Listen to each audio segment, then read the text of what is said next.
je vous retrouve pour cette nouvelle vidéo qui va aborder une émotion dont j'ai déjà parlé dans d'autres vidéos, qui est la peur.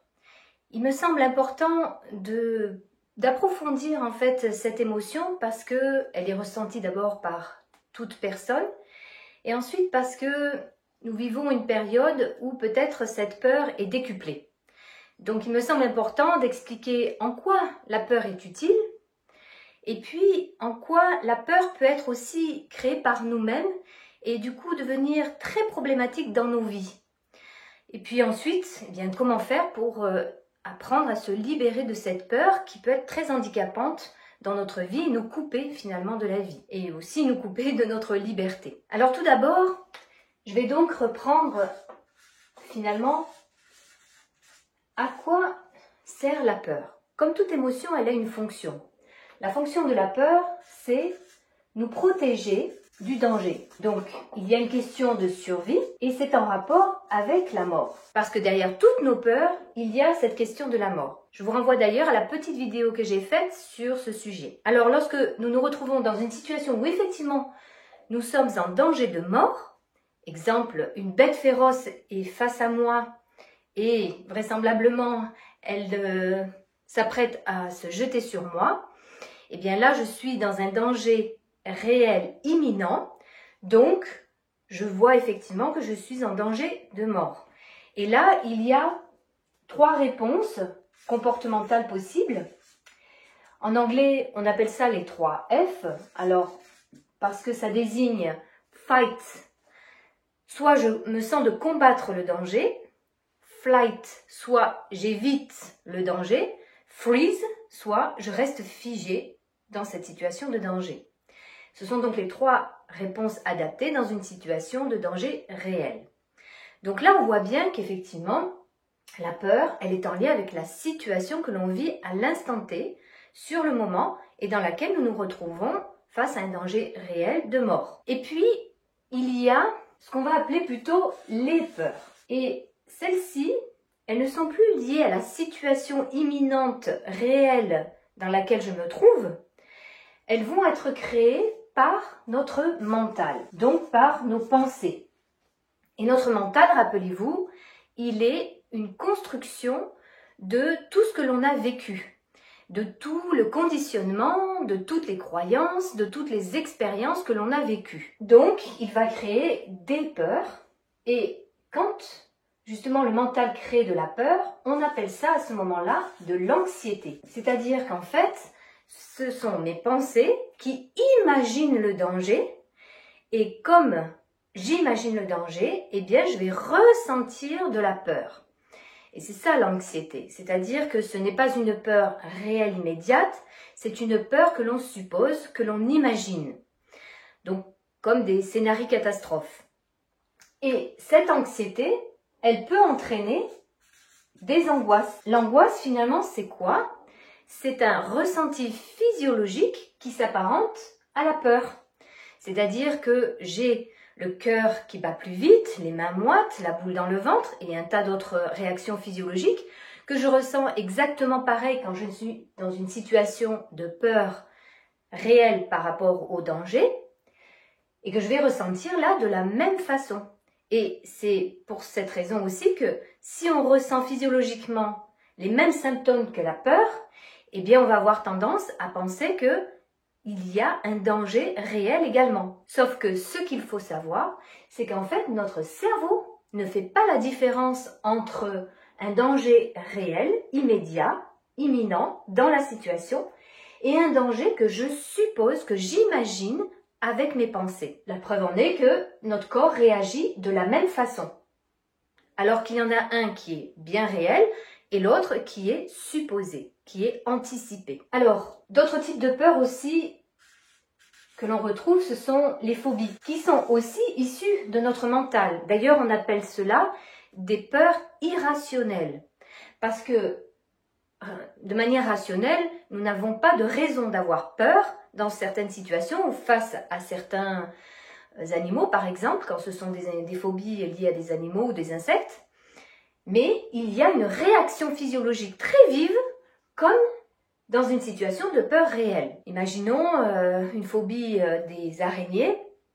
eh bien à ce moment-là, même si je ne suis pas forcément en danger, que c'est une toute petite araignée, je vais avoir une réaction très intense émotionnelle qui va me faire fuir par exemple, et là on voit bien que ce n'est pas une réponse adaptée à la situation.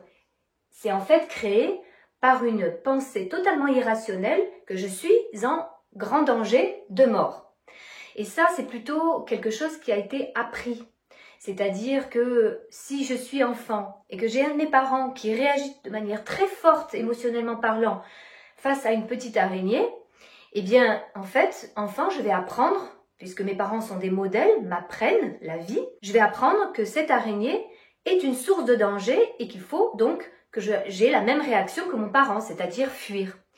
Et donc, si en plus ça se renouvelle, je vais bien engrammer en moi que cette araignée est une source de danger et donc moi-même, je vais apprendre qu'il faut fuir cette source de danger. Alors en plus, les phobies, parfois, on ne sait même pas d'où elles viennent parce que là, j'ai donné un exemple où effectivement c'est évident, je peux me souvenir de la cause initiale de ma peur, mais parfois ça peut être beaucoup plus subtil, c'est-à-dire que imaginons un enfant de 4 ans qui est en train de jouer et il entend sa maman parler avec une autre maman qui parle d'une information. Hein, est-ce que tu as entendu parler de cet enfant qui est mort à cause d'un chien?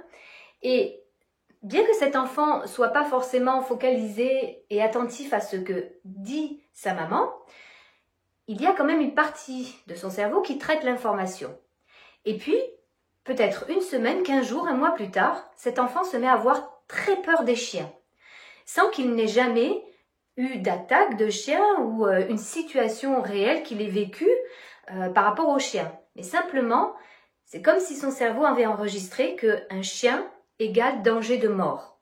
Et donc, eh bien, il va avoir une réaction physiologique et comportementale face au chien, sans même que l'on ait compris réellement la cause. Alors, c'est vraiment extrêmement important de savoir cela, c'est-à-dire qu'il y a bien une peur réelle et il y a des peurs que notre mental nous crée et qui, du coup, ne correspondent pas à une réalité. Et bien sûr, les phobies peuvent aussi créer de fortes angoisses, de fortes réactions physiologiques qui sont provoquées comme lorsque nous sommes dans la peur réelle face à un danger réel. Alors maintenant, je vais un peu lister certaines peurs que l'on peut avoir.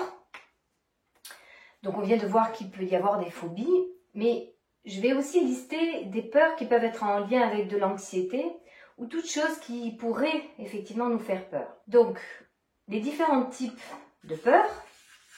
Alors, évidemment, ce n'est pas une liste exhaustive. Il y a plein de peurs que l'on peut avoir, mais je vais regrouper celles qui sont les plus généralement vécues, celles qu'en tout cas, moi, je rencontre beaucoup dans mon cabinet. Alors, il y a par exemple la peur du jugement. J'ai peur d'être jugée par les autres. J'ai peur d'être critiquée. Donc, peur des critiques. Et là, on voit bien que si j'ai peur d'être critiquée, eh bien, je ne vais pas pouvoir être moi-même. Et on va revenir sur cette notion parce que la peur nous empêche justement d'être libre et d'être soi-même. Ensuite, il y a la peur, une des peurs que je retrouve très souvent, c'est la peur de l'abandon. Parce que effectivement, dans l'enfance, il y a peut-être eu des blessures de cet ordre-là. Et on voit aussi beaucoup la peur du rejet. J'ai peur d'être rejetée par les autres parce que peut-être enfant, j'ai vécu du harcèlement ou du rejet et donc j'ai construit un schéma qui m'a engrammé cette peur, si bien que adulte, je continue à avoir cette peur. Et comme vous le savez, nos émotions entraînent nos comportements.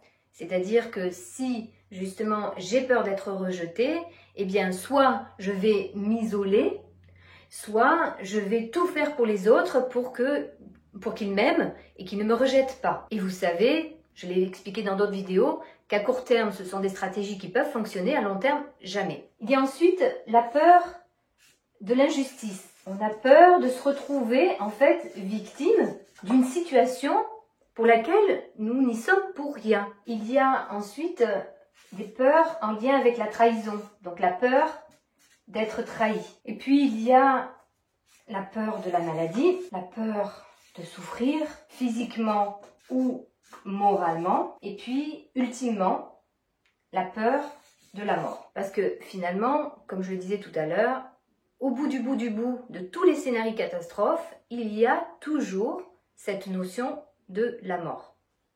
Et c'est pour cette raison que l'on va voir que finalement, pour soigner toutes ces peurs que l'on peut avoir, c'est en travaillant sur justement ne plus avoir peur de la mort. Et on va voir comment. Alors une chose importante par rapport à la peur, c'est que si vous voulez, ce sont les extrêmes qui vont en effet poser problème.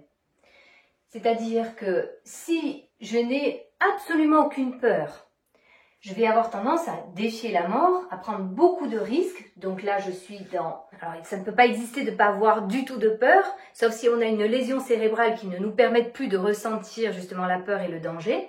Mais donc, on va dire, imaginons, je prends beaucoup de risques parce que je défie la mort. Eh bien ça, évidemment, ça va être dysfonctionnel. De la même façon que d'aller de l'autre côté, c'est aussi dysfonctionnel. C'est-à-dire que je vais me couper de la vie. Je vais rien oser faire, rien oser dire, parce que tout me fait peur. Et donc, on voit bien que ce sont les extrêmes toujours qui posent problème. Et que notre idée, c'est de venir à quelque chose de plus centré, de plus équilibré, de plus aligné. Donc voilà, ici, à cet endroit-là, par rapport à la peur, nous allons voir comment rester à cet endroit-là. Alors, maintenant, nous allons voir les conséquences dans notre vie par rapport à toutes ces peurs. Donc, une fois de plus, je ne vais pas parler de la peur, qui elle est utile, je vais parler des peurs. Celles qui créent l'anxiété, celles qui créent les phobies, celles qui créent les angoisses. Première conséquence, c'est que ça nous coupe littéralement de la vie. Alors, je pourrais prendre beaucoup d'exemples, je vais en prendre un ou deux. Si par exemple, j'ai peur du regard des autres, eh bien je ne vais pas oser aller dans une soirée par exemple ou rencontrer des personnes parce que j'ai peur d'être critiquée, d'être mal jugée. Donc finalement, je vais rencontrer peu de personnes. Et parce que je rencontre peu de personnes, peut-être que ça va me couper de possibilités eh bien d'avoir des relations qui peuvent me mettre en rapport avec d'autres relations et qui sait, qui me permettrait de rencontrer une personne sur le plan affectif ou sur le plan amical ou sur le plan professionnel. Un autre exemple, si j'ai peur des araignées, je vais donc éviter la nature, je vais éviter d'aller dans des maisons un petit peu anciennes et donc je ne vais pas pouvoir me sentir libre d'aller dans les espaces que je souhaite. Et d'une manière générale, si j'ai peur de tout, ou en tout cas de beaucoup de choses, eh bien je ne vais pas pouvoir me sentir un peu dans l'insouciance, dans le sens vivre ma vie sans toujours être là en train de calculer eh bien si je prends un risque ou pas, si je vais mourir ou pas dans telle situation, ou si justement je vais être abandonnée ou rejetée ou critiquée. Donc on voit bien que nous n'arrivons pas à vivre sereinement notre vie. Une autre conséquence, c'est que pour vouloir supprimer cette angoisse, cette anxiété, eh bien je risque de prendre en tout cas des substances chimiques ou même des traitements médicamenteux, des anxiolytiques par exemple. Parce que je pense que la solution vient de l'extérieur et que je ne peux pas la régler par moi-même de l'intérieur. Or en fait, c'est ça que l'on va voir après, nous pouvons régler nos problématiques de l'intérieur. Malheureusement, ça fait des décennies qu'on nous fait croire le contraire et que finalement, nous ne pouvons pas faire confiance suffisamment à notre corps, à nos capacités d'auto-guérison, parce que finalement, on nous explique que la guérison ne peut venir que de l'extérieur. Ensuite, eh bien, le problème de cela, c'est que cette accumulation de stress, par exemple, que l'on peut avoir parce que justement on a beaucoup d'angoisse, eh bien, ça va avoir pour conséquence un affaiblissement du système immunitaire. Et justement, le problème, c'est que si j'affaiblis mon système immunitaire, eh bien oui, je peux peut-être être plus vulnérable à la maladie. Une autre conséquence, c'est que je perds mon discernement. Je ne sais plus finalement ce qui est juste ou pas, ce qui est vrai ou pas, et je m'en remets peut-être à des croyances ou des choses apprises qui ne me permettent plus d'être dans une adaptation à mon environnement. Et d'ailleurs, par rapport à cette perte du discernement, une autre conséquence, c'est que nous devenons vulnérables à la manipulation. Une manipulation qui peut être individuelle, dans une relation de personne à personne. Si par exemple, je suis dans une relation affective ou amicale et que la personne, en fait, sent que j'ai peur d'être abandonnée, eh bien peut-être elle va jouer sur cette peur-là pour avoir une relation de domination vis-à-vis de moi.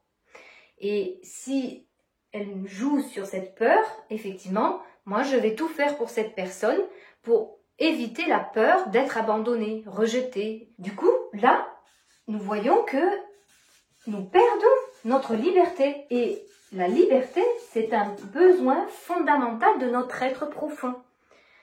Et c'est bien la raison pour laquelle nous souffrons quand nous perdons cette liberté. Et puis ça peut être sur un niveau plus large, plus collectif, une institution qui va effectivement jouer sur ma peur pour me faire faire des choses que lui décide pour mon bien, entre guillemets.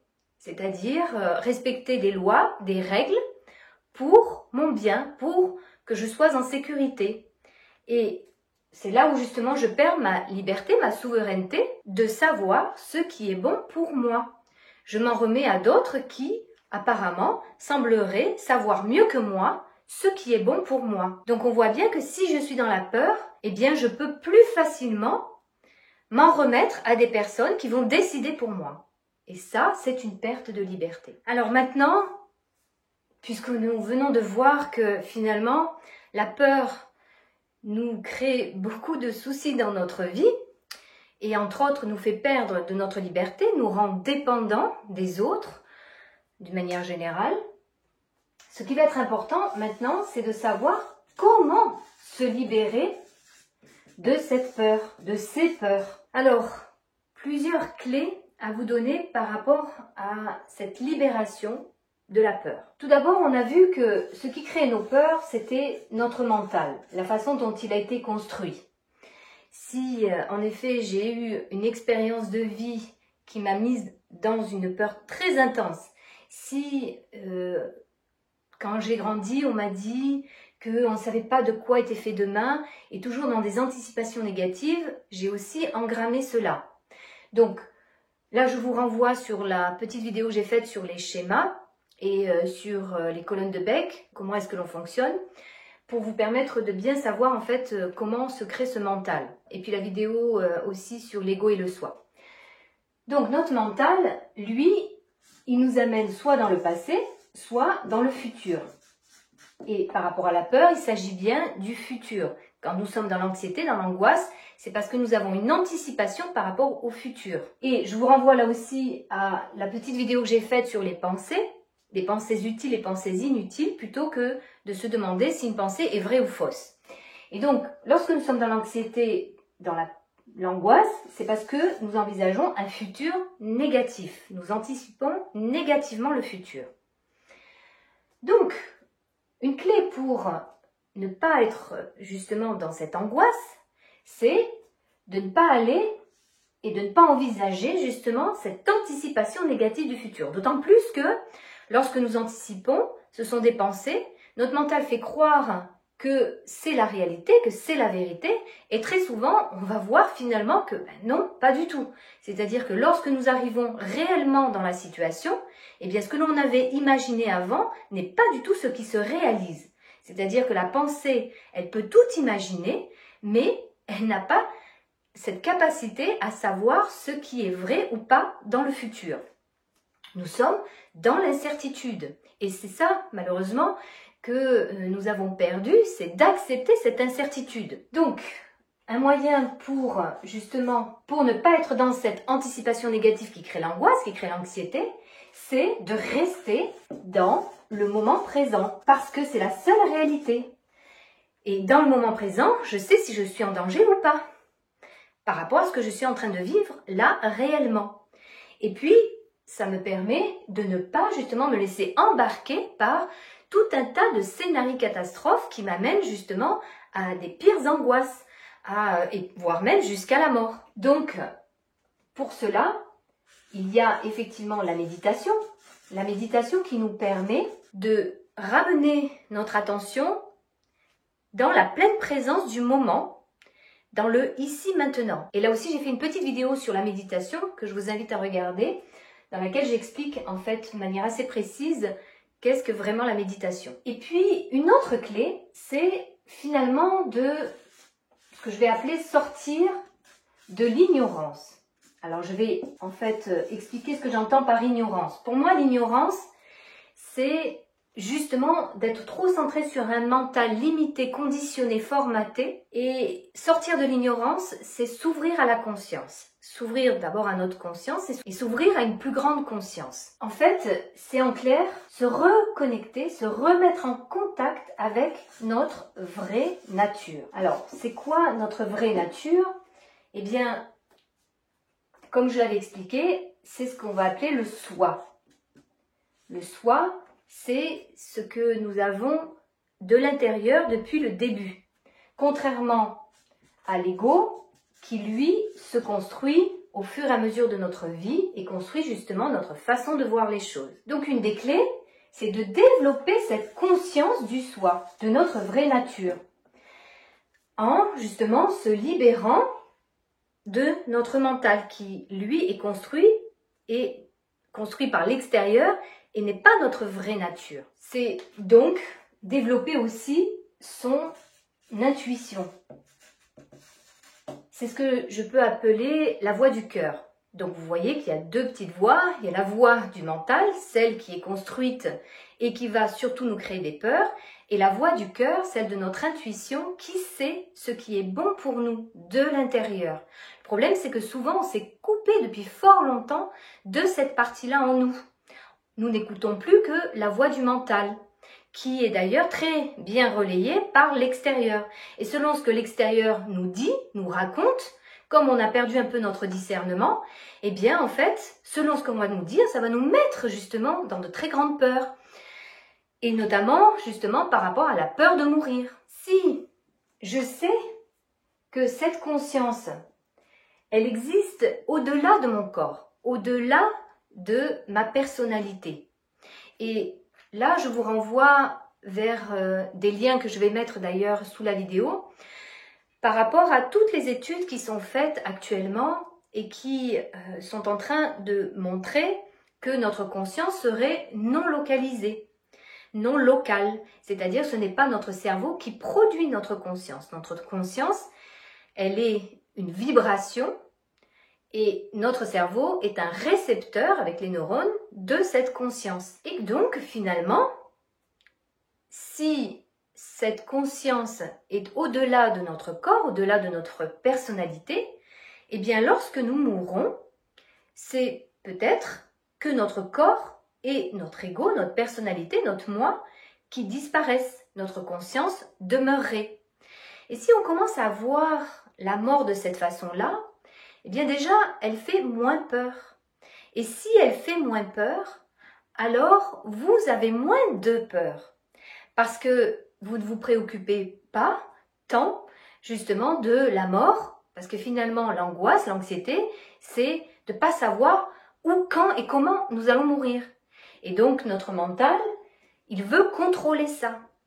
Et bien sûr, on voit bien qu'on ne peut pas contrôler ça. Pour la simple et bonne raison que ce n'est pas nous qui contrôlons du où, du quand et du comment nous allons mourir. Ça, c'est la vie. C'est la vie qui le décide. C'est-à-dire qu'il y a plusieurs histoires qui peuvent démontrer cela.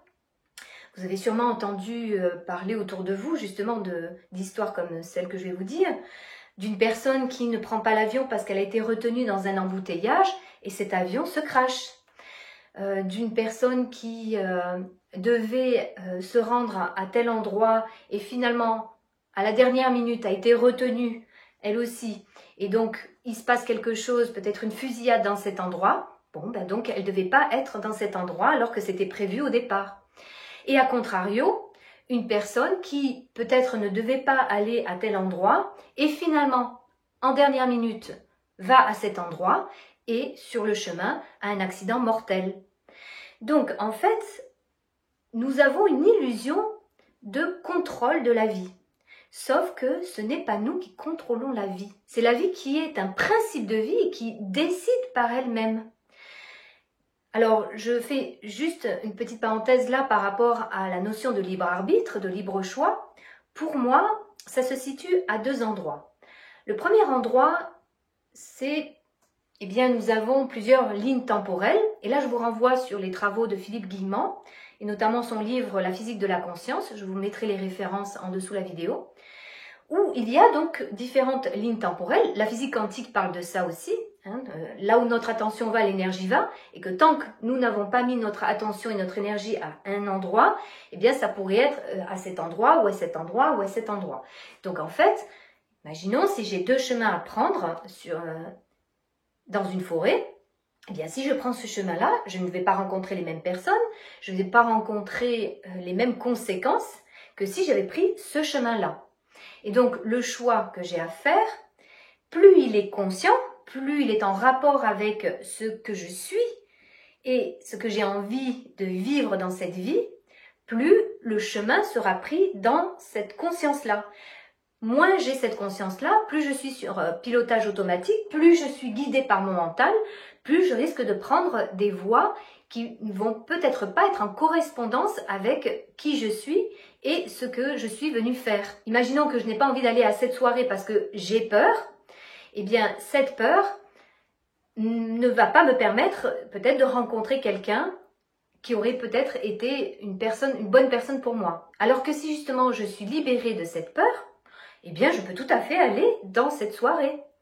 Et à ce moment-là, rencontrer peut-être des personnes. Donc, on voit bien que notre choix, il est en fonction justement de notre conscience et libéré de la peur. Et lorsque le choix est fait avec la peur, cela nous coupe de possibilités dans la vie. Et il y a un deuxième endroit où nous pouvons exercer notre libre choix, notre libre arbitre. C'est lorsque nous sommes confrontés effectivement sur notre chemin à une épreuve de vie. Là, j'ai le choix, soit d'être guidée par mon mental qui va me dire que c'est injuste, pourquoi je dois vivre ça donc, que c'est à cause des autres, que la vie me veut du mal, et je vais me positionner plutôt en tant que victime justement de la vie, soit je vais me dire que si je vis cette épreuve, ce n'est peut-être pas pour rien, c'est peut-être pour me faire comprendre certaines choses, me faire grandir en conscience. Et donc là, on voit bien qu'en fonction de ce que l'on va se dire, du choix que l'on va faire face à cette épreuve, nous n'allons pas du tout le vivre de la même manière sur le plan émotionnel et surtout, nous n'allons pas du tout avoir les mêmes comportements. Et comme nous n'aurons pas les mêmes comportements, il n'y aura pas les mêmes conséquences par rapport justement à cette épreuve que nous devons traverser. Et d'ailleurs, si justement nous prenons conscience qu'une épreuve n'est pas là pour nous faire souffrir, mais pour nous faire grandir, eh bien à ce moment-là, nous traversons alors cette épreuve bien mieux. Ça ne veut pas dire qu'il n'y aura pas d'émotion, qu'il n'y aura pas de douleur, mais il y aura une possibilité de traverser cette épreuve au mieux et surtout de comprendre pour quelle raison elle est sur notre chemin de vie. Donc si je comprends que je suis effectivement un être humain avec une conscience, eh bien je vais peut-être pouvoir commencer à emprunter le chemin de l'acceptation de la mort. La mort va donc faire partie de ma vie. Et comme ce n'est pas moi qui choisit le où, quand et le comment, je vais m'en remettre à la vie. Et si je m'en remets à la vie, eh bien je vais pouvoir vivre ma vie beaucoup plus sereinement, beaucoup plus en paix. Et je vais surtout profiter de tout ce que la vie peut m'offrir et continuer à grandir en conscience. Teilhard de Chardin disait bien, nous ne sommes pas des êtres humains vivant une expérience spirituelle, mais des êtres spirituels vivant une expérience humaine. Donc on voit bien qu'il y a cette conscience bien plus grande que nous qui va au-delà de notre corps physique et de notre personnalité.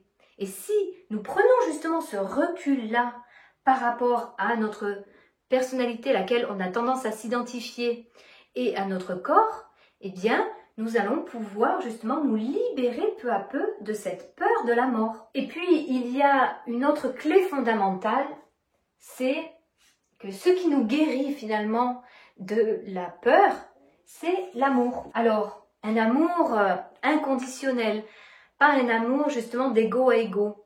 C'est de voir que finalement tout est amour.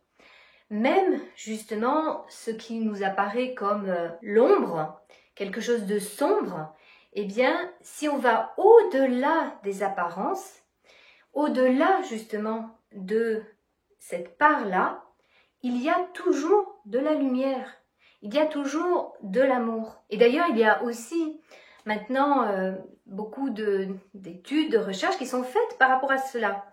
Et je vous invite, entre autres, je vous mettrai aussi les liens, à regarder en fait le docteur Leonard Laskow, qui est un médecin qui s'est rendu compte que selon l'intention que l'on avait, et si c'était une intention d'amour, eh bien, nous augmentions nos chances de guérison. Et puis, il y a aussi des travaux de Masaru Emoto qui a travaillé sur la mémoire de l'eau.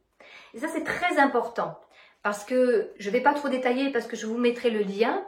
Mais ce qu'il est intéressant de voir, c'est que si nous donnons des informations positives d'amour à l'eau, elle ne va pas réagir de la même façon. Entre autres, il va y avoir des petits cristaux qui vont se créer.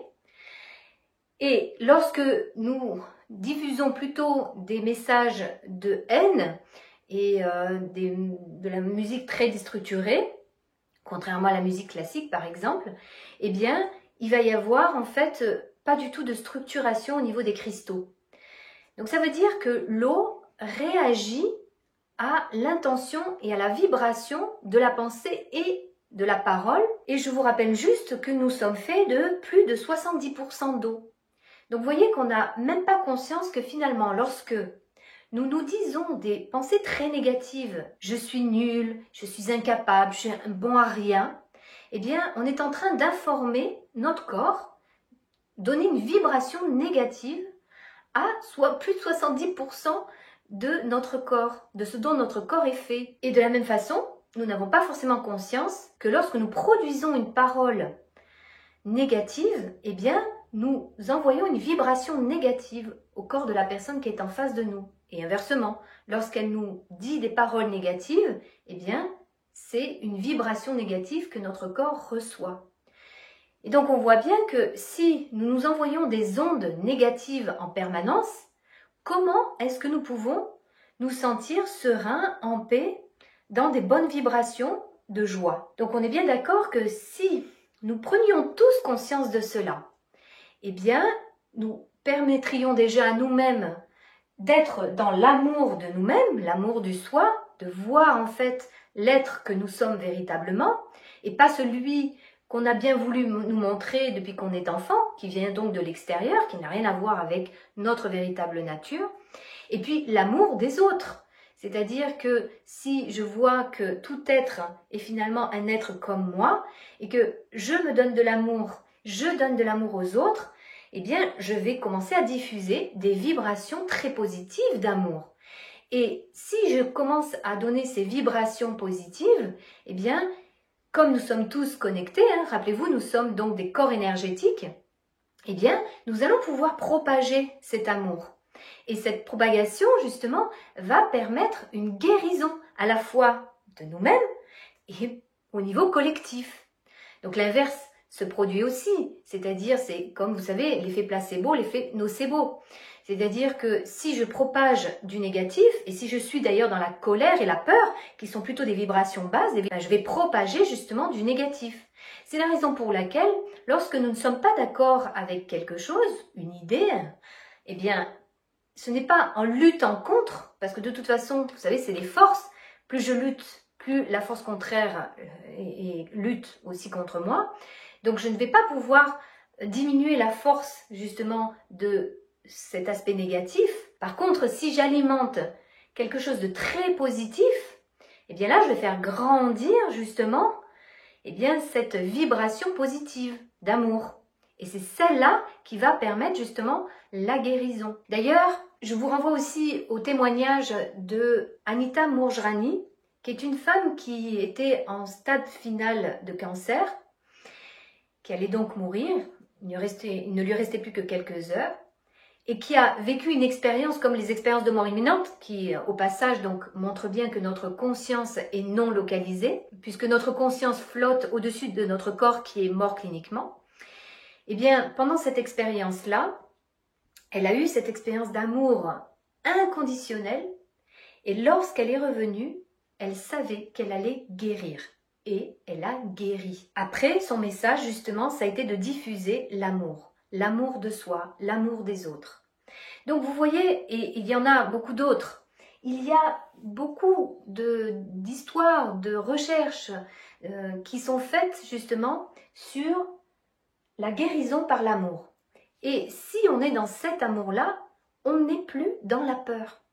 Et si on n'est plus dans la peur, eh bien nous vivons notre vie beaucoup plus sereinement, beaucoup plus dans la joie. Nous sommes heureux de vivre. Et nous ne sommes pas tout le temps apeurés dans l'idée que nous allons mourir peut-être de cette façon-là, et peut-être aujourd'hui, et peut-être... Parce que ça, effectivement, ça va être très envahissant et ça ne va pas permettre pour vous d'être heureux dans votre vie. Vous allez être focalisé sur cela. Et d'ailleurs, en parlant de focalisation, on voit bien que quand nous écoutons des informations qui focalisent sans arrêt justement sur la mort, eh bien, ça va réveiller cette peur de la mort. Et c'est pas une mauvaise chose parce que ça permet de voir que finalement on n'a pas réglé cette question-là. Or, je ne vous apprends rien, c'est la seule vérité que l'on ait, c'est que l'on va mourir. La mort, ça fait partie de la vie, ça existe. On a la fâcheuse tendance à la mettre de côté parce que justement elle nous fait peur, mais c'est pas parce qu'on la met de côté qu'on l'évite qu'elle n'existe plus. On fait comme si elle n'existait pas. Et finalement, ce qui arrive avec ce virus, c'est que elle se remet en perspective, mais pas plus finalement que d'autres morts. C'est-à-dire que, je ne sais pas si vous savez, j'ai regardé les chiffres de l'INSEE sur l'année 2019, c'est à peu près similaire 2018, un peu moins 2017. En 2019, il y a eu 612 000 morts, donc dans l'année, en France, toutes causes confondues. J'ai fait le petit calcul simplement de diviser par 365 jours et nous arrivons à un chiffre de 1676 morts par jour. Est-ce que, effectivement, si les informations de masse focalisées en disant, eh bien, chaque jour, il y a 1676 morts. Alors évidemment, hein, de toutes causes confondues. Mais si à chaque fois on vous montrait, vous savez, aujourd'hui, il y a encore 1676 personnes qui sont mortes. Et le lendemain, encore 1676 personnes qui sont mortes. Vous voyez que ça pourrait effectivement vous dire, oh là là, ça fait beaucoup, ça veut dire que peut-être je pourrais moi aussi faire partie de cette statistique. Ben, peut-être un jour, oui, on est bien d'accord, puisque nous sommes amenés à mourir. Donc vous voyez qu'il faut à un moment donné pouvoir se libérer de toutes ces informations qui peuvent arriver et qui peuvent faire écho justement à votre mental qui va activer toutes ces peurs, qui va donc les amplifier. Et le problème, comme je l'ai expliqué, c'est que si on amplifie les peurs, on a après des comportements qui ne sont plus adaptés. Et ça va aussi créer des divisions. C'est-à-dire que, pour être très concrète par rapport à ce qui se passe actuellement, est-ce que finalement, si je ne porte pas de masque, parce que je n'ai pas peur en fait, plus que d'habitude, de ce virus, parce que il y a chaque année un virus de grippe qui tue effectivement beaucoup de personnes vulnérables chaque année. Donc, je n'ai pas plus peur de ce virus-là qui tue aussi, mais qu'un autre virus qui tue aussi. Et du coup, si en effet j'ai des symptômes, naturellement je vais rester chez moi, mais comme je le ferais si j'étais avec des symptômes de grippe. Et si je n'ai pas les symptômes, mais que je suis porteur sain, eh bien, de toute façon, c'est le cas aussi dans les grippes saisonnières. Parfois, je suis porteur de ce virus et comme je ne le sais pas, je continue ma vie. Alors peut-être qu'il y a des personnes qui vont l'attraper, puis d'autres personnes qui ne l'attraperont pas. Ça d'ailleurs, on voit bien que c'est un mystère. C'est-à-dire que c'est bien la vie qui décide. Pourquoi une personne va l'attraper? Une personne et donc va être guérie. Une personne va l'attraper, malheureusement va en mourir parce qu'il y a des vulnérabilités. Une personne va l'attraper et même pas se rendre compte qu'elle l'a eu. Tout ça, je vous renvoie à, effectivement, le système immunitaire. On voit bien que, oui, il y a des vulnérabilités, mais comme pour n'importe quelle maladie. Chaque jour, il y a des personnes qui vont mourir, peut-être d'un accident vasculaire cérébral, peut-être d'un arrêt cardiaque, peut-être d'un accident de voiture. Et on n'est pas là, sans arrêt, en train de voir, il y a tant de morts de cette maladie, il y a tant de morts pour telle raison. Parce que, effectivement, ça entretiendrait cette peur que finalement, on va mourir. Oui, en fait, nous allons mourir, on est bien d'accord. Et c'est pour ça que finalement, ce virus, il a été un révélateur, justement, eh bien oui, de cette notion de la mort. Et c'est pas plus mal parce que ça permet justement aux personnes de réfléchir à cela. Et donc, si une personne en face de moi voit que je ne porte pas de masque, elle va me dire peut-être inconsciente. De la même façon qu'une personne qui ne porterait pas de masque pourrait qualifier la personne qui en porte un d'ignorante. Donc on voit bien que finalement, ça va avoir tendance à diviser. Et ça, c'est pas une bonne chose. Parce que finalement, la division ne nous permet pas justement d'être en relation saine les uns avec les autres. Si je suis d'ailleurs plus dans l'amour, je vais comprendre ce qui peut se passer pour la personne qui est vraiment dans la peur. Et si la personne est dans la peur, eh bien si elle développe sa conscience et rentre un peu plus dans l'amour, elle va aussi comprendre que je ne suis pas une personne inconsciente. Donc pour résumer, en fait, par rapport justement à ce qui préoccupe beaucoup de personnes par rapport à la peur de ce virus, j'aurais envie de vous dire, bien sûr que nous n'allons pas faire n'importe quoi, et dans le n'importe quoi, j'entends prendre soin de soi, de son corps, en mangeant de manière équilibrée, en ayant un bon sommeil, en faisant une activité sportive, en essayant de se soigner le plus naturellement possible, en activant en nous cette capacité d'auto-guérison par rapport à une croyance qui ne nous permet pas de savoir que nous avons une grande possibilité intérieure de nous soigner. Et plus le fait que je ne vais pas avoir peur de la mort, sans la défier pour autant, mais je ne vais pas avoir peur de la mort parce que je sais qu'en fait c'est un passage. Et bien sûr, vous allez me dire, oui, mais on n'a pas envie de quitter nos êtres chers, on n'a pas envie que nos êtres chers nous quittent, ou ce qu'on a construit dans notre vie, mais de toute façon, une fois de plus, que vous le vouliez ou que vous ne le vouliez pas, vous allez quitter tout cela. Donc autant apprendre à se détacher justement peu à peu, alors dans le bon sens, le détachement, c'est pas l'indifférence, se détacher peu à peu pour pouvoir justement être dans le détachement absolu le jour du passage de la vie à la mort. Donc au contraire, il vaut mieux apprendre justement à accepter la mort plutôt que de vouloir tout le temps la nier, la mettre de côté et vouloir contrôler la vie.